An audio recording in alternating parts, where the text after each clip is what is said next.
Halo, di sini saya akan membacakan cerpen berjudul Evaluation, dibacakan oleh Yusuf Abdilah.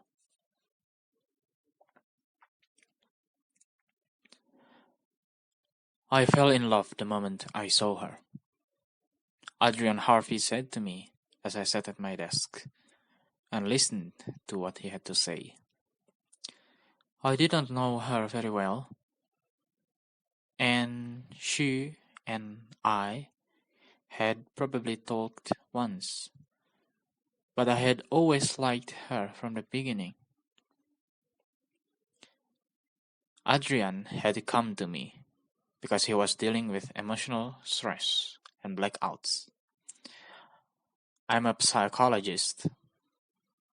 Adrian's case was the first case I heard in a long time that actually piqued my interest. He spoke of how he was driven to this condition and how the source of all of his pain came from one single woman and the scar she left on his soul for the rest of his life. Now, as a psychologist, I am allowed to judge my patients, but not allowed to verbally express my moral opinions based on what they say. However, in a case as extreme as Adrian's, he has asked me that I tell him everything I think. He sat on my couch, biting his thumbnail and shaking his leg up and down. His motor was running, as I like to say. I refer to the shaking of one or more legs to be the result of excess energy put into a certain subject. Adrian is putting too much of his energy into blaming his problems on this woman, when, most likely, a majority of the problems originated from Adrian himself. I thought she did not care for me, until one day she expressed to me that she would like to know me more. We started talking. A week went by and our friendship had greatly increased. I learned that she and I had a lot in common. Adrian doesn't seem to be suffering from as extreme of a case as he has told me. Based on what I know, it seems as if his heart had been broken. That's all. Now please, I'm about to go into a greatly detailed story. Is that fine with you? It may take a while. Adrian looked at me and waited for a reply. I nodded my head. This would surely be interesting. After we became decent friends, she began flirting with me at a mild level. I thought she may have just been kidding around at first because that's what women tend to do sometimes. You never know what is going on in their heads, unless you are a woman. Anyway, she and I began to bond closer. And eventually, I started flirting back with the same amount of extremity she had been giving me. Then came Friday night. She and I had gone out with a couple of friends to a restaurant and had a small dinner party. That night, she took it to a whole new level and began to flirt with me more than ever. At the end of the dinner, she told me in private that she had feelings for me. I thought this had to be a dream. No one has ever been that blunt or forward to me about something so intimate before. The next day was awful. She and I work in the same building. I forgot to mention that. And when I saw her that morning, she did not say hi or hello or even hey. She just walked by and acted like I was another Drive coworker. I figured she may have not seen me, but then I was standing next to another good work friend of mine, Dave, and we were talking about politics or some controversial subject. And she walked into the room. Then she briefly looked at me for not even a full second, then looked at Dave and asked him some random question. I was shocked. She did not even acknowledge my presence.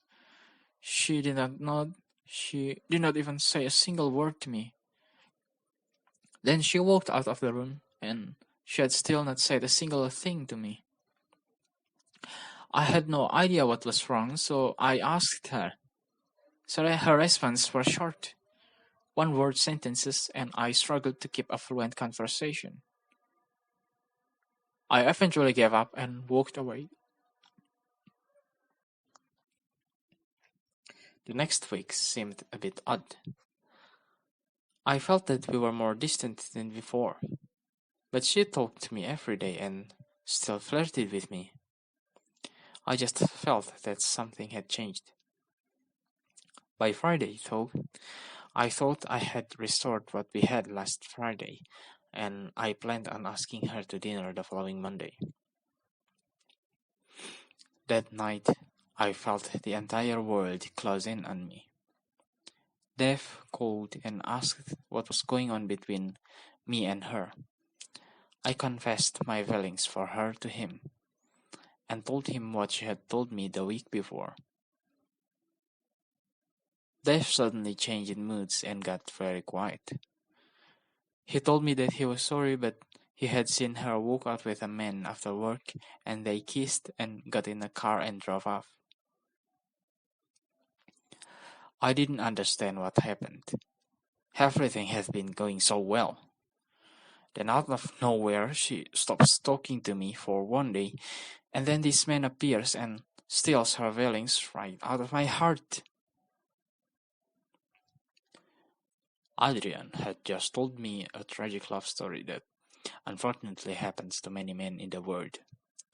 We'll cope with it, and it is nothing he should be at professional's office for. I was about to speak when he continued. Then I did it. It was not right, but I have no regrets. I do not feel any remorse for what I have done. Suddenly, this became a possible crime confession. I began to stalk her and the man. I watched them laugh in each other's arms. I watched them kiss. I watched them talk. It made me sick. All I wanted to do was hurt someone. I almost hurt myself. I stood on the roof of my office building and contemplated whether or not I should jump. Then I realized that I was wrong. I was wrong about everything. I should not be mad at myself, but mad at her. She lied to me. She played me like a pair of dice and then threw me to the side, not caring what would happen to me after she was gone. I told her what I felt. She said she was sorry, but I don't think she meant it. Perhaps it was not crime. I know it was an attempted suicide. Adrian could have been entering a serious state of clinical depression, and that is why he was here. But does he really know why? I eventually followed her home in my car Wednesday night. I waited across the street in my car, and the man eventually showed up. He got out of his car with a bouquet of flowers and went up to her front door. Once he was inside, I got out and snuck around the backside of the house. I broke in and found them in the living room watching television. I did not know what I was doing, but I had to act. It was too late. I grabbed a large knife from the kitchen and slowly walked into the living room, just past the line of sight for both of them. Adrian was most likely confessing to murder. I was fully intrigued. Adrian had my utmost attention. I stabbed her first from behind. I didn't even say anything. I did not give her time to react to my attack. As I stabbed her in the neck, which almost instantly killed her, the man spun around with a look of fear on his face, and I stabbed him with what I thought at the time to be lightning fast reflexes. The man did not go down after the first stab. He stood up and leaned back away from me, but I lunged forward and stabbed him in the jugular. He bled profusely and collapsed to the floor. They were both dead. The blood was already soaking into the carpet as their corpses lied on the ground. The look of shock forever imprinted on their faces. I stepped on their bodies as I walked out the back door. I took the knife with me, so when they were found, the authorities could not find the murder weapon. This was 2 weeks ago. Do you remember reading any article in the New York Times about that couple found dead in a home, brutally murdered with little evidence? Well, that was me. Adrian had just confessed to murder, and this was his first visit to me. It was also his last. It is strange how I feel no guilt. I only feel more anger caused by what she did to me. I wish I could stab her again if she were still alive. Are you listening? I set my pen down as I had just finished taking my notes. I looked up at him and locked my fingers together. Yes, Adrian, I am, I told him. What is your diagnosis? Adrian asked me. I looked down at my notes and told Adrian a brief summary of what I had concluded. Well, Adrian, it appears as if you had your heart broken by a woman.